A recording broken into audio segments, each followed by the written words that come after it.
Pak Aru nih tuan tanah situ. Loh, kenapa Pak Aru tiba-tiba bilang kalau acara ini dilakukan tanpa izin? Nadia, bukannya tadi kok bilang kemarin si Kori sama kawan-kawannya udah ngurus perizinan ke pejabat desa nih, ke pemerintah di sana. Nah, jadi itulah dia, Wak, ternyata nih sesuai adat kebiasaan di desa mereka, setiap kali ada yang mau mengadakan acara di sana, seharusnya si pemilik acara ini tidak hanya izin ke pemerintah setempat aja, Wak, tapi mereka juga harus izin langsung ke si tuan tanah, which is ke Pak Aru ini, karena sebenarnya tuan tanah inilah pemilik asli dari lahan tersebut. Jadi nggak cukup ke pejabat desa aja, ke si tuan tanah ini juga, supaya apa ya tadi, biar bisa dikasih anama, biar beliaulah nanti yang minta izin kepada leluhur yang ada di desa situ.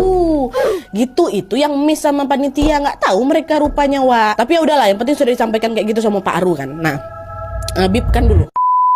Dan tuh kan, singkat cerita, setelah Pak Aru berhasil mengobati Keke, di sisi lain, masih ingat kan mobil TNI ditunggu tuh buat ngangkut yang belasan orang yang masih kesurupan ini. Di sisi lain, mobil TNI yang tadi dihubungi sama panitia pun akhirnya sudah sampai di lokasi dekat hutan. Mobil itu pun langsung lah ngangkut sekian belas orang yang masih kesurupan tadi untuk dibawa ke desa juga nyusul si Keke. Awalnya mereka juga mau bawa belasan orang ini ke rumah si Kori, sama kayak si Keke tadi, tapi gara-gara jumlahnya terlalu banyak, nah dia nggak mungkin lah muat di rumahnya si Kori itu kan. Akhirnya mereka pun dibawa lah ini, Wak, ke sebuah rumah adat yang disebut namanya Baileo,